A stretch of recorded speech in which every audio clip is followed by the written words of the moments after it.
আসসালামু আলাইকুম। ওয়ালাইকুম আসসালাম। কেমন আছো মা?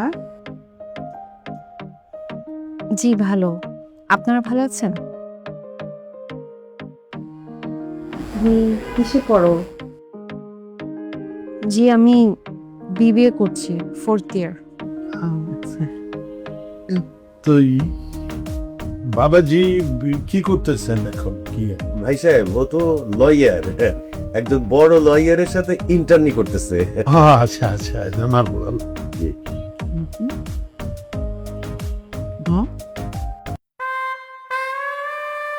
আমার দেখতে হবে না, তুমি দেখো। আমি বুঝছি আমি বিয়ে করবো, দেখলে কি হবে?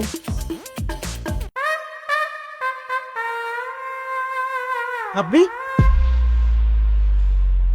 আপনার সাথে আমার কথা আছে, আসেন।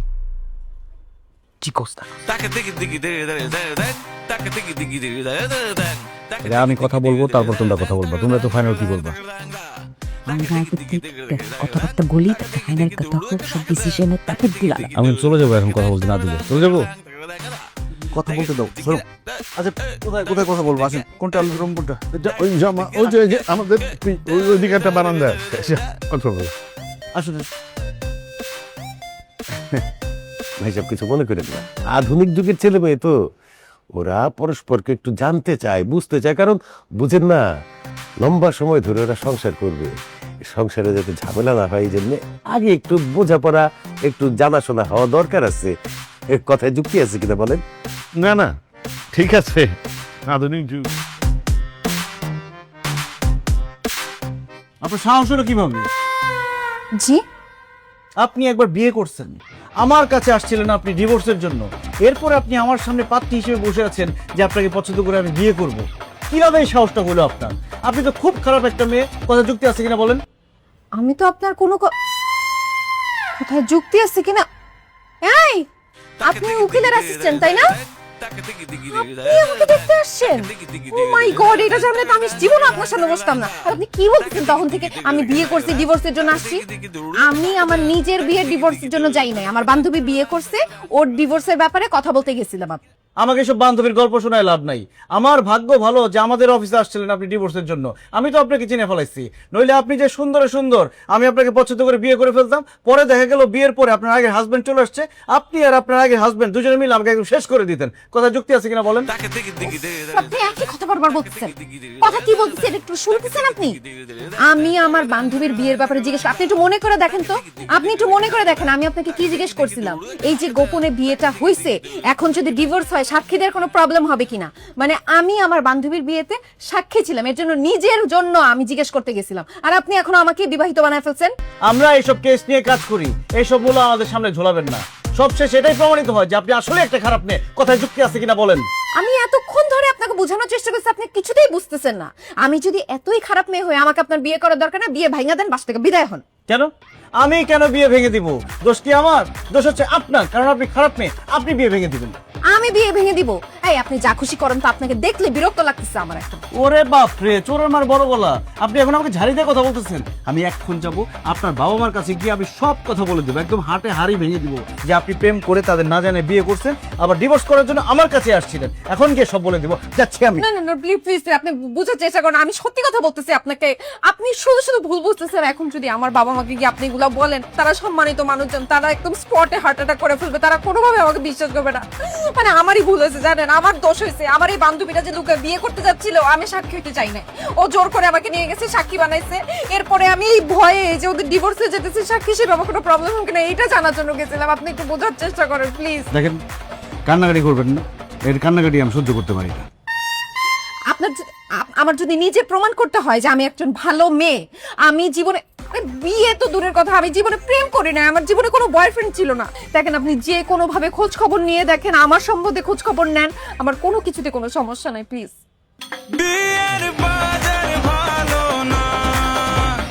আচ্ছা ঠিক আছে, আসো।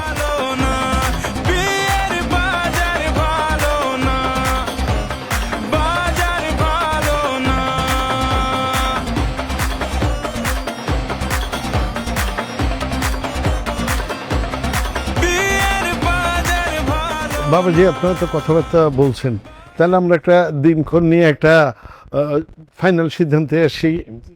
তোমার যদি কোনো মতামত থাকে বলো। বাবা কিছু মনে না করলে আমি একটা কথা বলি। হ্যাঁ বলো বলো। ওনার সঙ্গে তো আজকেই প্রথম দেখা হলো, ফাইনাল সিদ্ধান্ত নেওয়ার আগে আমরা দুজন দুজনকে একটু চিনি, একটু সময় নেই, তারপরে ডিসিশন নেই। কথায় যুক্তি আছে কিনা বলেন। যুক্তি তো আছে, অবশ্যই যুক্তি আছে। তাহলে আমারটা নেন, আপনাদেরটা দেন। এটা কিসের ফাইল? এখানে সব ধরনের পেপারস আছে। আমার সার্টিফিকেট, কতটুকু পড়াশোনা করছি, আমার বার্থ সার্টিফিকেট, আমি স্যালারি কত পাই, আমার ব্যাংক স্টেটমেন্ট, আমার প্রপার্টিস কতটুকু আছে, সব হিসাব এখানে দেওয়া আছে। এখন আপনাদেরটা দেন। ভাই সাহেব আমি বুঝাই বলি, মানে বিষয়টা হচ্ছে কি যে ওরা তো বিয়ে করবে, সংসার করবে, এই জন্যে দুইজন দুইজনের ব্যাপারে জানাশোনা দরকার। আপনাদেরও জানা দরকার আমার ছেলের ব্যাপারে, আমাদেরও জানা দরকার আপনার মেয়ের ব্যাপারে। সে কতদূর পড়াশোনা করছে, আমাদের প্রপার্টি কি আছে, আমরা কেমন মানুষ, এগুলা না জানলে তো অ্যাডজাস্ট হবে না, বুঝতে পারছেন না? সেই জন্যে কথার সাথে কাগজে তো মিল থাকতে হবে, তাই না? তারপরে ধরেন দুইজনের চরিত্র সম্পর্কে একটু জানার জন্য আমার ছেলের ফোন আপনার মেয়ের কাছে 2 দিন থাকবে, আপনার মেয়ের ফোন আমার ছেলের কাছে 2 দিন থাকবে, তাহলে পুরো বিষয়টা খোলাসা হয়ে যায়। কথায় যুক্তি আছে কিনা বলেন? হ্যাঁ না, যুক্তি তো আছেই, চলে, কিন্তু একটু বেশি হয়ে যাইতেছে। বাবা ওনারা যা চাচ্ছে সবকিছু দিয়ে দাও, আর কাগজপত্র সার্টিফিকেট যা যা লাগবে দিয়ে দাও। আর ফোন লাগবে না, এই যে আমার ফোন। হ্যাঁ আমার ফোন। কোথায় যুক্তি আছে কিনা বলে।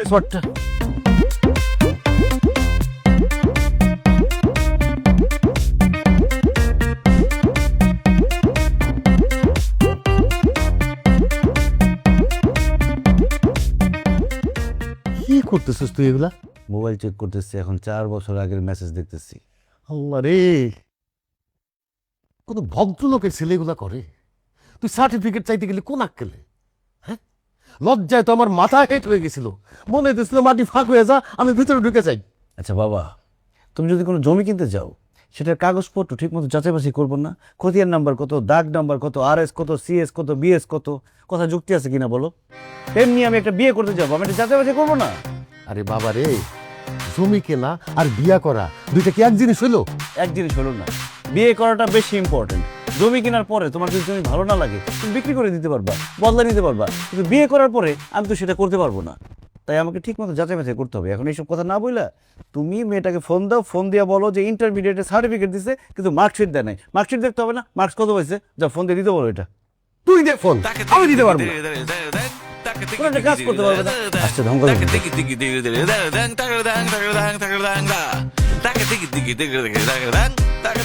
এই দাঁড়া দাঁড়া, কই গেছিলি? বাবা আমি একটু ব্যস্ত আছি, কাজ করতেছি। তোর ব্যস্ততা পরে দেখাইস। কালকের থেকে দেখতেছি তুই ওই মেয়ের বাড়ি থেকে কাগজপত্র নিয়ে আইছিস, যেগুলা জন্ম নিবন্ধন, কারো কি কি এডুকেশন সার্টিফিকেট, তার মোবাইল, এগুলো ঘাটাঘাটি করতেছো। হ্যাঁ, এগুলো ঘাটাঘাটি করে কি পাইছস? কিছু পাইছস? আবার তো তাদেরকে বলতে হবে, জবাব দিতে হবে কিছু। বাবা প্রক্রিয়া চলমান, মোবাইল ঘাটাঘাটি চলতেছে, কাগজপত্র চেক করতেছি, কিন্তু এখন যে টেস্ট হবে সেটা হচ্ছে ফাইনাল টেস্ট। এই ফাইনাল টেস্টের আগে তুমি কিছু জানাতে পারবে না তাদের। ফাইনাল টেস্ট এটা কি? এই যে দেখো,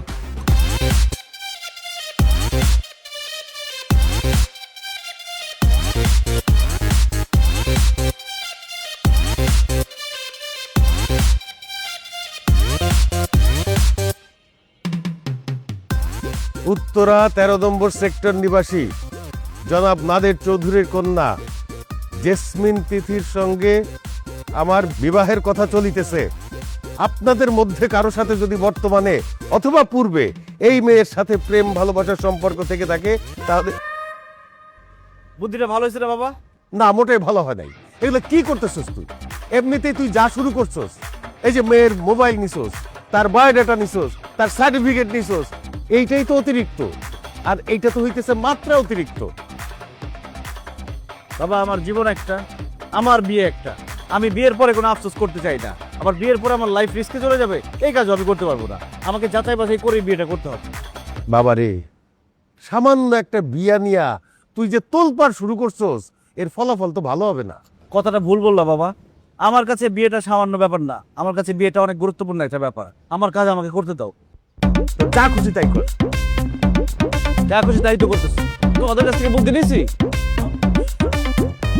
মামাই চলো।